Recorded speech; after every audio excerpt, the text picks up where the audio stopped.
Hey, what's up, guys? It's Adam Galloway here, the composer for Gill, and yeah, I just wanted to go through and if you guys haven't seen the film, by the way, go check it out. Spoiler alert! I'm gonna show each scene and kind of break down the music from it, and in terms of the instrumentation, but also I might have some of the audio from the film playing as well, just because I want to explain where the film is and why there's certain music in certain places.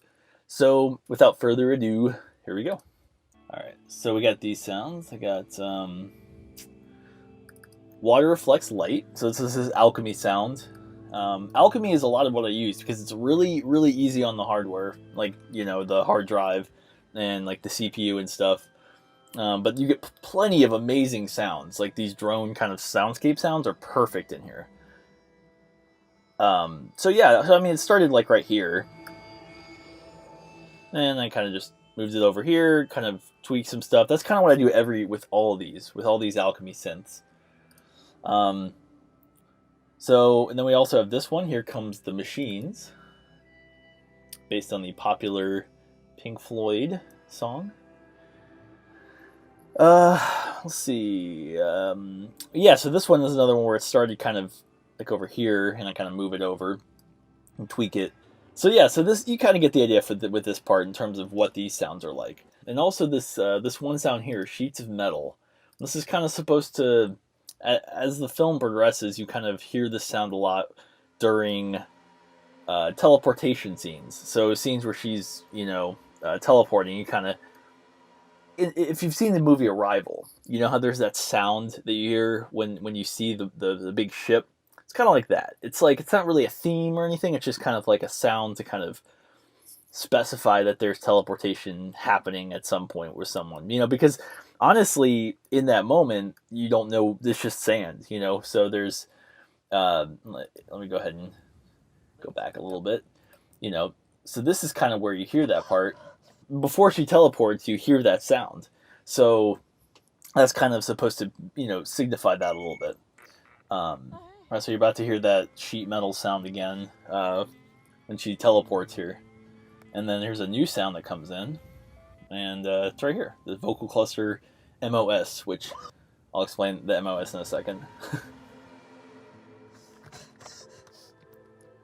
Okay, so this sound right here. Now, this sound right here reminds me of the Kryptonian sounds from Man of Steel. I don't know if you've never seen that. I don't know. Look it up. Just look up the like Kryptonian music from Man of Steel. Anything from like Man of Steel that's like quieter, it's kind of what this sound right here reminds me of. So, yeah, it's called vocal cluster, and it basically just sounds like this.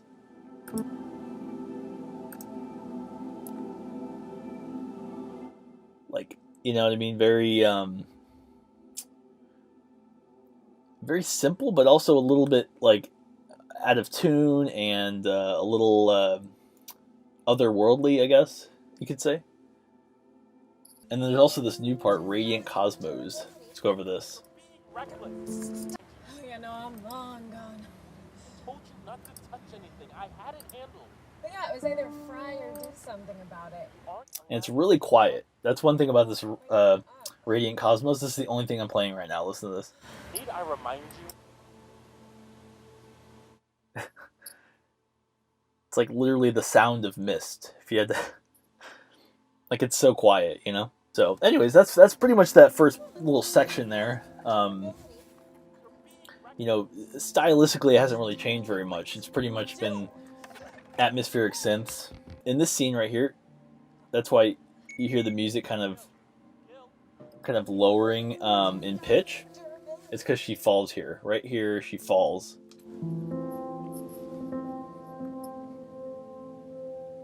Even the piano kind of stutters a bit there.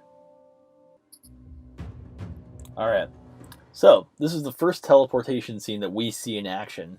And the reason there's these drums here is because it's out of control, Before she was kind of like, she still had control of it here and there, but like now it's like she's teleporting like every few seconds. So in this scene, it's kind of, there's a lot going on for her because it's like every 3 seconds she's getting bumped to some new place. So the drums were really a big part in this section. We don't need to hear the film audio necessarily because it's mostly just her, doing that inhale exhale sound that you hear when she teleports. But I'm just going to go over some of the drums that we're using here. I call them the Zimmer drums. Obviously, just I'm sure you can guess if you if you know film composers who I'm referring to. I could say Junkie XL too, but yeah. So yeah, let's play that.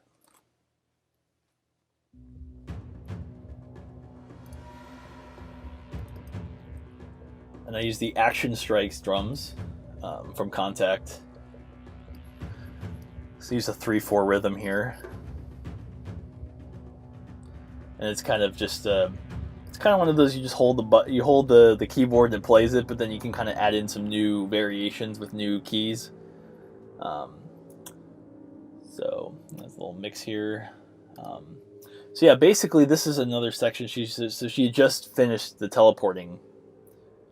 Oh no, I deleted them. There we go. Just finished teleporting, and now it's kind of she's in a place now where she's in like a garden, and she's not sure if she's going to teleport again. She's kind of nervous. She's on edge.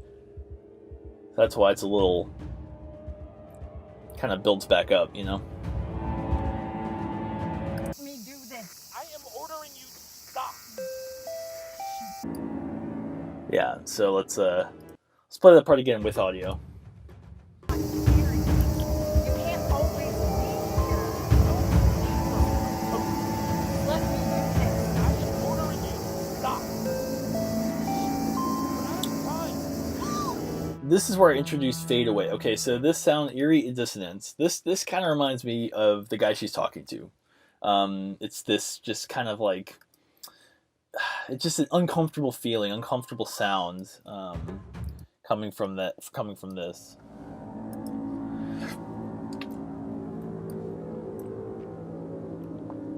So yeah, so that's kind of supposed to represent like her fears and that guy kind of just constantly in her head. And then once we get to fade away is supposed to kind of more represent her optimism and her trying to kind of just, be independent and self-sufficient in this situation. So like when you hear them competing at some points, you hear kind of both sounds playing at the same time. And then, yeah, let's see here. Yeah, right here.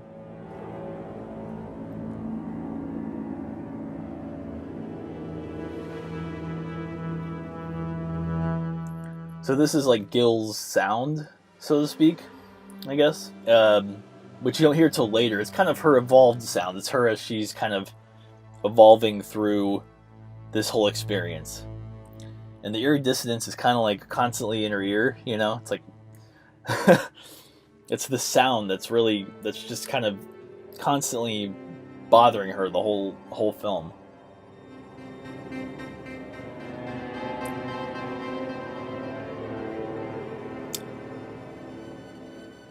And there, we see that right there. That's a little bit of a pitch bend down because at this point she's really not in a good place. And this scene right here is one of my favorite scenes of the whole thing. It's the aquarium scene. I love the imagery in this scene, and it was so easy to score this. This was my favorite by far scene to score. And even then, there's not much going on, as you can tell. We had a few versions of this. Some with a little more piano, but to be honest, it's like I kind of like the idea of bookending the piano at the beginning and the end. To kind of show her journey. This scene is just more like pretty. It was really nice. It was good to look at, but it wasn't necessarily. It was kind of a nice stop in the adventure to kind of just stop for a second and look at this amazing aquarium. And so that's why I kind of wanted to keep these sounds more simple, more on that like underwater. The high harmonics gives a little bit of that like underwater kind of dolphin, call sound. And she's about to teleport again. Hence the Zimmer drums re-emerging.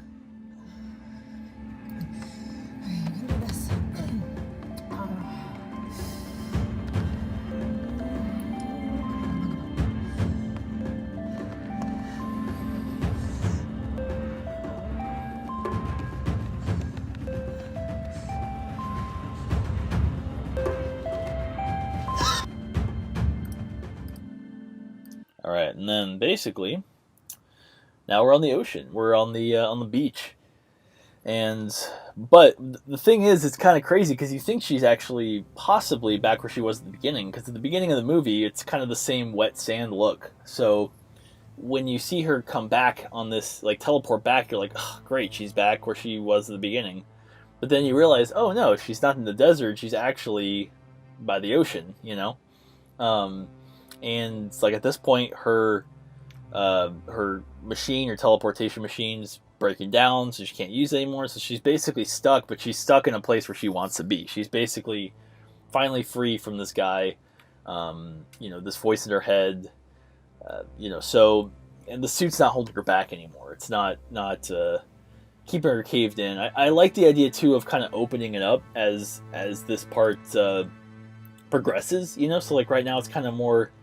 It's still kind of closed up. It's still kind of closed, and then you just heard the suit, the helmet come off right there, and that's why I bring in the piano and I try to kind of open things up musically once she opens takes the helmet off, because that's kind of her moment of, freedom. Her moment of just I escaped. It's the moment in Shawshank where he looks up and at the rain. So. And that's about it. There we go. If you have any questions, you guys can contact me about this. I'm at musicman at MUZIKM4N on all platforms. I definitely enjoyed showing you guys the breakdown of the score. And like I said, if you guys have any questions, let me know.